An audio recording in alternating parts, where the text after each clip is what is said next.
In previous videos I've looked at metals and the metallic bonding.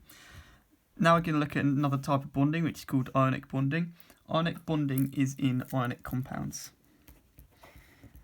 Ionic compounds are quite common, and ionic compounds are also called salts.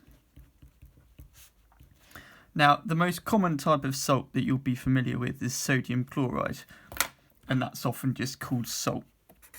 But there are plenty of other ionic compounds which are also types of salt. Sodium chloride is just a really simple example, so that's the one that I'm going to go with. All ionic compounds, all salts, contain metal atoms and non-metal atoms, and they'll all have a formula which has got the metal bit and then the non-metal bit. So the formula for sodium chloride for salt is NaCl. It's got at the start Na, which is on the metal side of the periodic table, and then Cl, which is on the non-metal side. Sodium chloride is a really good example, so I'm going to use sodium chloride to show why ionic bonding happens. First thing we need to do then is we need to draw out the electron structure. I've done a video about electron structures. It's important to understand how this works because this tells us how things will bond and why. So I'm going to draw sodium, which has got 11 electrons, and then a chlorine atom which has got 17 electrons. Sodium first then, on the metal side. First two will go there. The next 8 will go in the next shell.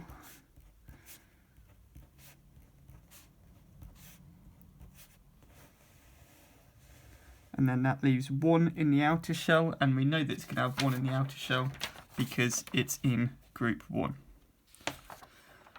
On to chlorine. I've drawn sodium, the electrons, with crosses. For chlorine I'm going to draw them with dots. We'll see why in a moment. So first 2 in the first shell, then I'm going to put 8 in the next shell. And then to take it up to 17, that leaves 7 electrons on the last shell.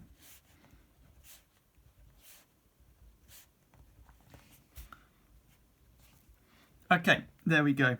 Now, remember the octet rule, which is that to be stable, atoms will lose or gain electrons in order to get a full outer shell. Now, it's quite obvious to see, to get its full outer shell, this just needs to lose the extra one that it's got. Metal atoms will always lose electrons. Just going to show electron with an E-. And if you lose a negative electron, you become more positive. It's like take away -1 is the same as add 1. So they become positively charged particles, and we call those cations. What about chlorine? Well, chlorine's got 7 on its outer shell and it wants 8. So all it needs to do is it needs to gain 1 electron. So this is the same for all non-metals. They're going to gain electrons.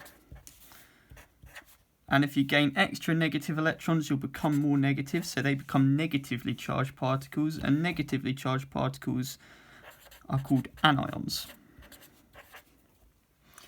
Okay, now if we did a little thought experiment, we can't do this in real life obviously, but if we just imagined that we had 1 single atom of sodium like that, and 1 single atom of chlorine like that. The sodium wants to lose its electron, the chlorine wants to gain an electron, so what would be very nice is if the sodium gave an electron to the chlorine atom. So once that's happened, if we draw out what they've got now, sodium's got 1 less electron. So I'll try to do this quickly. It's now got 1, 2, and then just 8 on that shell. And that is it. Chlorine has got 1 more electron than it had. So again, I'm going to draw with dots for chlorine. 2, 3, 4, 5, 6, 7, 8 on that shell. And then on the outer shell there was an original 7, which I'm going to show as the dots. And then I'm going to show that extra electron that's gained as the cross. And this is why we'd show some with crosses for the one atom and then dots for the other atom, because we can see that that extra electron has been gained and it came from the atom that lost the electron. Okay, so now both of these atoms are more stable because they've got full outer shells. Just to show what's happened to them, to show the charges, I'm going to show that that's got a positive charge, that's 1 plus, because no number means 1. And that's got a negative charge, 1 minus. And the other thing we need to do is we put them in square brackets just to show that they're now charged particles. I'm going to do a separate video on how to draw dot and cross diagrams. This is an example of a dot and cross diagram. I'll do a separate video where I show more of how to draw them. To know about what charges the different atoms make, I've made a separate video about ions and how you can use a periodic table to see what charge ions they make. And that leaves just one thing.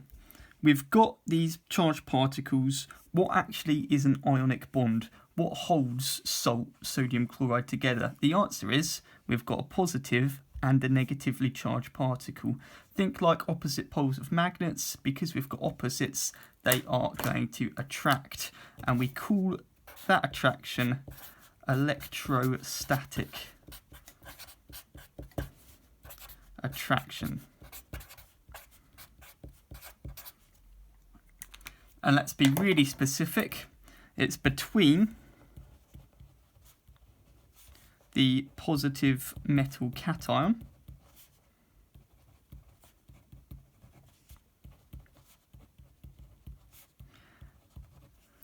and the negative non-metal anion.